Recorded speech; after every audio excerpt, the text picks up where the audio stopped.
पाठ राखीन या मालिकेत प्रेक्षकांना खूप गोड असं वळण येताना आता आपल्याला पाहायला मिळणार आहे. इकडे छानपैकी आपल्या प्राजक्ता आणि आलोकची अशी मैत्री झालेली आपल्याला पाहायला मिळणार आहे.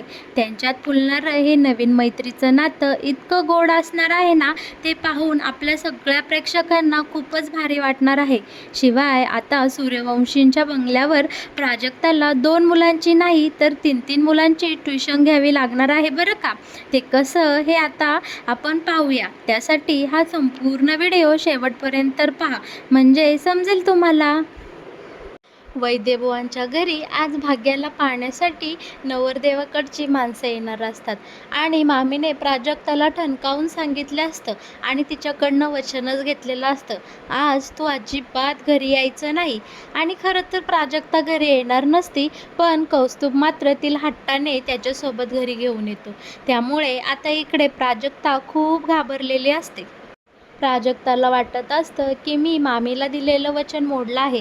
मामीलाही मनातून खूप राग आलेला असतो, पण मामासमोर मामी काही तसं दाखवत नाही आणि प्राजक्ताला बोलते, आलीस आता जा पटकन समोसे तळायला घे आणि उरलेली किचनमधली सगळी कामं करून घे.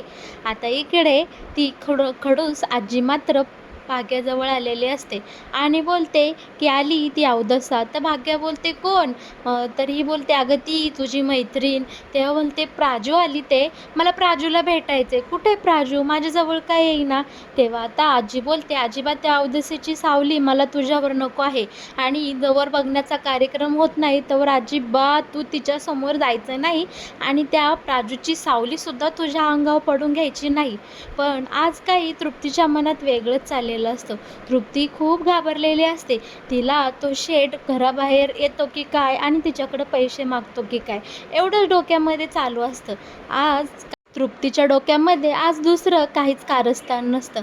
प्राजक्ताला मात्र इकडे खूप वाईट वाटत असतं, कारण तिला वाटत असतं की मामीला दिलेलं वचन मी मोडलेलं आहे. पण ती बोलत असते, मामी काळजी करू नकोस, मी अजिबात त्या नवरदेवाकडच्या माणसांसमोर येणार नाही. आता सगळे पाहुणे बाहेर आलेले असतात, सगळेजण खुश असतात, पण नवरदेवाची आई मात्र तोंड वाकडं करत असते. घर पाहून तिला वाटत असतं की ही खूपच साधी आणि गरीब माणसं आहेत. आता वैदेबुवा पुढे येतात आणि पाहुण्यांचं स्वागत करतात. पाहुण्यांची एकमेकांसोबत छान ओळख होते. पण नवरदेवाच्या आई गुरुजींना बोलते, गुरुजी खरंच ही श्रीमंत माणसं आहेत ना. तेव्हा गुरुजी बोलतात, हो अहो दिसतं तसं नसतं म्हणून जग फसतं, तुम्ही अजिबात काळजी करू नका. गुरुजींना सुलोचना मॅडमनी जे काही पैसे दिलेले असतात आणि जे काही कार्य पूर्ण करायला सांगितले असतं, गुरुजी अगदी त्या सगळ्या गोष्टीला अनुरूपच तिथे वागत असतात आणि ही सोयरीक आज गुरुजी जुळवूनच राहणार असतात. आता सगळेजण घरात येतात, छान सगळ्या पाहुण्यांचं स्वागत होतं आणि आता आपली नवरी मुलगी येण्याची वेळ झालेली असते. तेव्हा पंडितजी बोलतात, जा बरं नवरीला घेऊन या. आता आजी भाग्याजवळ जाते आणि बोलते, बाहेर एकदम छान व्यवस्थित होणार आहे आणि त्या प्राजक्ता दळभद्रीचं नावसुद्धा तू आता घेऊ नकोस. चल बरं, किती गोड दिसतीत माझी गोंडोली, चल बाहेर चल, पाहुणे आले आहे ना, हाच पाहू. आणि आता आपली नवरी छानपैकी पाहुण्यांसमोर नटून ठचून आलेली असते. शिवाय मामीही किचनमध्ये जाऊन प्राजक्ताकडनं पोहे आणि गरमागरम समोसे घेऊन आलेले असते. प्राजक्ता बिचारी आपली बाकीच्या कामांमध्येच किचनमध्ये रमलेली असते आणि आतून मात्र तिचं मन खूप घाबरलेलं असतं आणि खातही असतं. मामीला दिलेलं वचन तिने मोडलं जे असतं, पण ती बोलते, मनाशी बोलते, मी अजिबात त्या नवरदेवांच्या पाहुण्यांसमोर येणार नाही आणि माझं तोंडसुद्धा त्या माणसांना दाखवणार नाही. आज भाग्याच्या दाखवण्याचा कार्यक्रम छान होऊ दे रे देवा, अशी देवाकडे मनोमन प्रार्थना करत असते. आता मस्तपैकी इकडे सगळे पाहुणे येतात. आपल्या भाग्याची सुद्धा एंट्री होते. भाग्या नवरदेवाच्या माणसांना नवरदेवांना खूप आवडते. इथे सगळं वातावरण एकदम हसी खेळीचं मस्त मजाक मस्तीचं चालू असतं आणि आपली प्राजक्ता मात्र किचनमधून हळूच डोकावून नवरदेव मुलगा कोण आहे, कशी माणसं आहेत, हे सगळं पाहण्याचा प्रयत्न करत असते. पण एकमेकांच्या आडोशाने तिला काहीही दिसत नसतं. तरीही बिचारी आपली डोकू पाहत असते आणि आज भाग्या कशी दिसते हे सुद्धा प्राजूला पाहायचं असतं बरं का. दुसरीकडे तृप्तीला मात्र बाहेर उभे राहिलेल्या त्या मुत्तासेठला पैसे द्यायचे असतात. त्यासाठी ती इकडे खूप घाबरलेली असते. तिच्या जीवाची खूप घालमेल चाललेली असते. तो शेठ मात्र गाडी घेऊन त्यांच्या घराच्या बाहेरच येऊन थांबलेला असतो आणि इकडे तृप्तीला चांगलंच धमकवलेलं असतं. पैसे घेऊन तू जर बाहेर आली नाहीस तर मीच पैसे घ्यायला तुझ्या घरामध्ये येईल. तृप्ती घाबरलेली असते. घरात एवढे सगळे पाहुणे आहेत आणि तो जर माणूस आता आला तर माझी काही खैर नाही, या विचाराने तृप्ती खूप घाबरलेली असते. सैरवैरच झालेली असते. दुसरीकडे सूर्यवंशींच्या आउट हाऊसमध्ये आपला आलोक हा प्राजक्ताची सुंदर अशी पेंटिंग काढण्यामध्ये मग्न झालेला असतो. आलोकला प्राजक्ताचे डोळे आणि त्यांनी तिला जेवढी ओझरती पाहिली आहे ती सतत आठवत असते. शिवाय आलोक आणि प्राजक्ताची पहिली भेटसुद्धा झालेली असते आणि पहिल्या भेटीतच आलोकने प्राजक्तावर डायरेक्टच खुर्ची उचललेली असते. हे सगळं आठवून आठवून आलोक मनोमन खूप खुश होत असतं आणि त्याला जेवढं काही प्राजक्ताचं वर्णन आठवत आहे त्यानुसार तो तिचं स्केच काढत असतो आणि बोलत असतो प्राजक्ता.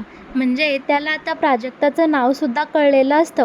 पण दुसरीकडे हा प्रीती आणि श्रेयस इकडे आलोकचे कान भरण्यासाठी आउट हाऊसला आलेले असतात आणि तिकडे प्रीती बोलते, श्रेयस तुला कळलं का आउट हाऊसला पेंटिंग का केलं आहे?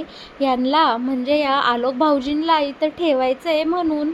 बाई, स्वतःच्या आईलाच आपलं मूल जड झालं आहे.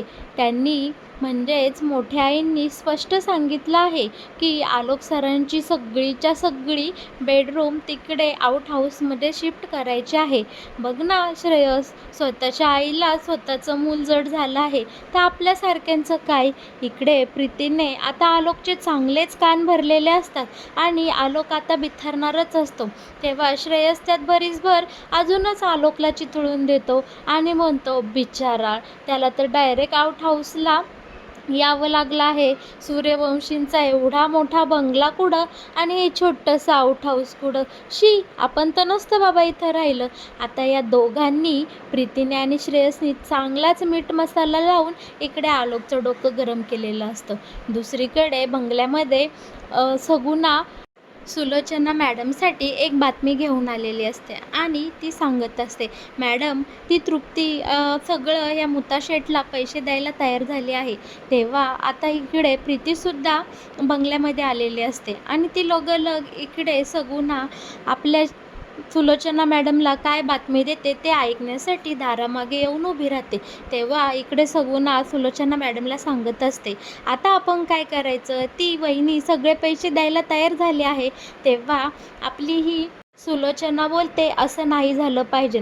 त्या तृप्तीला पैशाची इतकी गरज लागली पाहिजे की ती आपल्याकडे धावत पळत पैसे मागण्यासाठी आली पाहिजे आणि आपल्याला सगळं सोंग आणता येतं पण पैशाचं सोंग कधीच आणता येत नाही.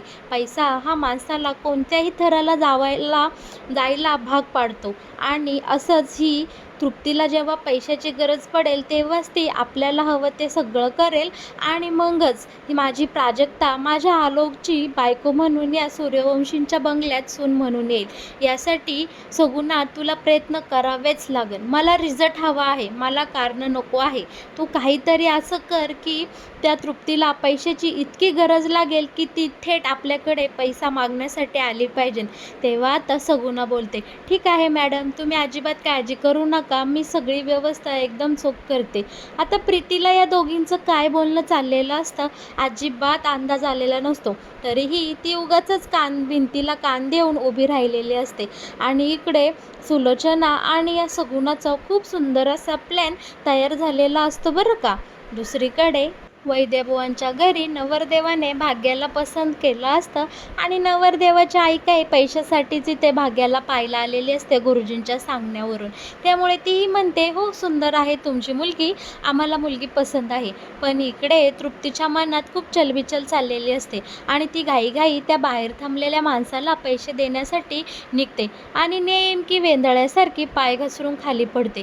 तिच्या पिशवीतले सगळे पैसे वरती उधळले जातात आणि एक एक करून सगळ्या घरभर पैशांच्या नोटाच नोटा होतात. एवढा सगळा पैसा पाहून वैद्यभुवांच्या घरातले गुरुजी, नवरदेवाकडची माणसं, भाग्या, प्राजक्ता सगळे सगळे हैराण झालेले असतात. सगळेजण फक्त पैशांकडेच पाहत असतात आणि ते सगळे पैसे एकदम हवेमध्ये असे उधळल्यासारखे खाली एक एक एक एक करून पडत असतात. हा सगळा प्रकार पाहून इकडे आता प्राजक्ता बोलते, सगळं काही ठीक चाललं होतं आणि हे मध्येच काय घडलं? आणि मामीही म्हणते, एवढे पैसे कुठून आले? पण नवरदेवाकडची ही हावरी माणसं, नवरदेवाची लालची आई एवढा पैसा पाहून भाग्याला एकदम होकारच देऊन टाकते आणि ही सोयरी आपली जमली असं डिक्लेअर करून टाकते. आता इकडे सगळ्यांना प्रश्न पडलेला असतो की एवढा पैसा तृप्तीने आणला कुठून? नक्की काय विषय आहे हा? नवरदेवाकडची माणसं निघून गेल्यानंतर इकडे वैद्यभुवांच्या घरी चांगलीच मोठी बैठक बसलेली असते आणि सगळेजण एकत्र हॉलमध्ये जमलेले असतात आणि या सगळ्या पैशांबद्दल आता इकडे तृप्तीकडे खूप मोठा असा जाब मागत असतात. तृप्तीला आता हे पैसे कुठून आणले आणि कोणाला द्यायला आणले या सगळ्याचा खुलासा या सगळ्या माणसांसमोर करावाच लागणार असतो. पण हा सगळा घडला प्रकार आपल्या सुलोचना मॅडमच्या चांगल्याच पथ्यावर पडणार असतो आणि इकडे सुलोचना मॅडमचा प्लॅन एकदम सक्सेसफुल होणार असतो. दुसरा दिवस उगवतो आणि प्राजक्ताचं ट्युशन क्लास घेण्याला जायला निघालेली असते. ती सूर्यवंशींच्या बंगल्यावर आलेली असते.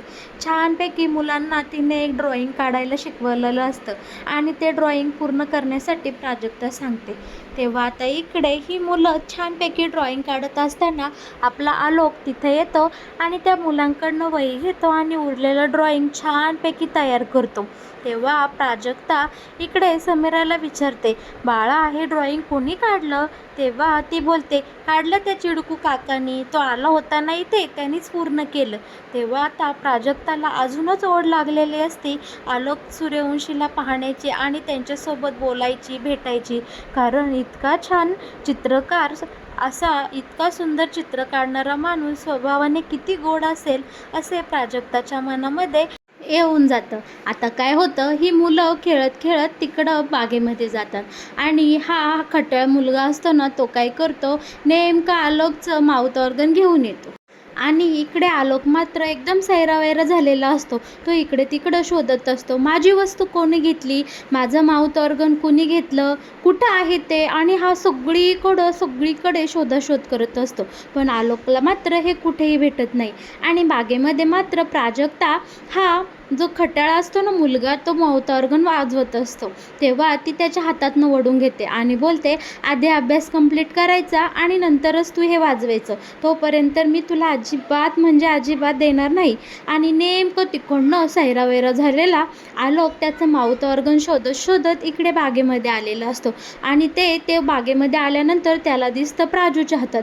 आणि इकडं मग काय प्रेक्षकांनो, आलोक मोठ्याने ओरडतो, ए चोर चोर मुलगी, माझं माउथ ऑर्गन कशासाठी घेतलं आहे? आणि इकडे आलोक खूप पिसाळलेला असतो, सैरावैरा झालेला असतो. तो धावत पळत बागेमध्ये जातो आणि तिथली कुंडी उचलतो आणि थेट डायरेक्ट प्राजूच्या डोक्यात घालायला निघतो. तेव्हा घरातले सुलोचना आणि बाकी सगळे पळत पळत इकडे आता बागेमध्ये आलेले असतात आणि काय प्रकार झाला हे दुरूनच पाहत असतात. आता इकडे आलोक ती कुंडी जेव्हा प्राजक्ताच्या डोक्यामध्ये घालायला उचलतो तेव्हा सुलोचना पाठीमागून जोरात ओरडते, आलोक! आणि आलोक काय करतो, ती कुंडी डायरेक्ट बाजूला अशी फेकून देतो आणि इकडं प्राजू खूप घाबरलेली असते, तिथं डायरेक्ट खालीच पडलेली असते. तिला वाटतं आता माझं काही खरं नाही, आलोक माझ्या डोक्यामध्ये कुंडी घातल्याशिवाय अजिबात राहणार नाही. आणि प्राजक्ताही घाबरून खाली पडलेली असते. सगळे आता इथे ग्राउंडमध्ये जमा झालेले असतात. आलोकला इकडे अंबिका शांत करते आणि त्याला गोळ्या देते खायला आणि बोलते, शांत हो बाळा.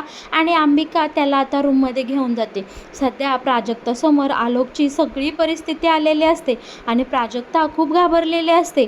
सुलोचना मात्र प्राजक्ताला प्रेमाने जवळ घेते, प्राजक्ताच्या तोंडावरून मायेने हात फिरवते आणि बोलते, बाळा लागलं का गं, घाबरू नकोस. आता इकडे सुलोचना प्राजक्तासमोर हात जोडते आणि तिला विनंती करते, इथे जे काही घडलं आहे ते प्लीज तू विसरून जा आणि एकदम हरलेल्या नजरेने सुलोचना प्राजक्ताला आलोकविषयीची सगळी हकीकत सांगू लागते. लहान असताना आलोकसोबत एक अशी घटना घडली की त्यामुळे आलोक असा हायपर होतो. हे सत्य मी जगापासून खूप दिवस झाले लपवून ठेवलं आहे, पण तुझ्या निमित्ताने ते या घराबाहेर, या बंगल्याबाहेर जाऊ नये असं मला वाटतं. तेव्हा आता इकडे प्राजक्ता सुलोचनाचा हात हातात घेते आणि बोलते, मॅडम मी तुम्हाला वचन देते, इथे जो काही प्रकार घडला तो मी कोणाला म्हणजे कोणालाही सांगणार नाही. आलोक सरांविषयी जे काही गुपित आहे ते गुपितच राहील, पण इथून पुढे मी नक्कीच आलोक सरांचा राग कमी करण्यास आणि त्यांना सांभाळण्यात तुमची नक्कीच मदत करेल. तेव्हा इकडे आता सुलोचना खूप खुश झालेली असते. ती प्राजक्ताला एकदम आनंदाने मिठीच मारते आणि आता प्राजक्ता बोलते, ठीक आहे मॅडम, झालं गेलं सगळं विसरून जा. आजपासून मी 2 मुलांची नाही तर 3 मुलांची ट्युशन घेईन. आलोक सरांना कसं माणसात आणायचं आणि त्यांचा राग कसा कंट्रोल करायचा याची जबाबदारी आता माझी राहिली. तुम्ही एकदम निश्चिंत होऊन जा. आणि प्राजक्ता आता हळूहळू आपल्या आलोकसोबत मैत्री करू लागते. त्याला समजून घेऊ लागते, त्याच्या मनामध्ये काय चाललंय, त्याला नेमकी कोणत्या गोष्टीचा राग येतो. पहिली गोष्ट, आलोकला चित्र काढायला खूप आवडतात, हे मात्र आता प्राजूला कळून चुकलेलं असतं. तेव्हा आता प्राजू आलोकची जी काही चांगली बाजू आहे ती समजून घेते आणि आलोकसोबत छान मैत्री करण्यासाठी मैत्रीचा हात पुढे करते. आलोकच्या मनातही प्राजक्ताविषयी छान प्रेम असतं. त्यालाही प्राजक्ता आवडू लागलेली असते. तोही लगेच प्राजक्तासोबत छान मैत्री करतो बरं का प्रेक्षकांनो. अशा प्रकारे प्राजक्ता आणि आलोकमध्ये एक मैत्रीचं नवीन नातं फुलू लागलेलं असतं. तर मग प्रेक्षकांनो, पाठराखीण या मालिकेत येणारं हे नवीन वळण तुम्हाला कसं वाटलं, याविषयी तुमचं काय मत आहे हे नक्कीच मला आपल्या कमेंट बॉक्समध्ये कळवा. आणि हो, पाठराखीण या मालिकेचे असेच नवनवीन अपडेट जर सगळ्यात आधी तुम्हाला जाणून घ्यायचे असेल तर आपल्या या चॅनलला नक्की सबस्क्राईब करा आणि लाईक केल्याशिवाय अजिबात पुढे जाऊ नका.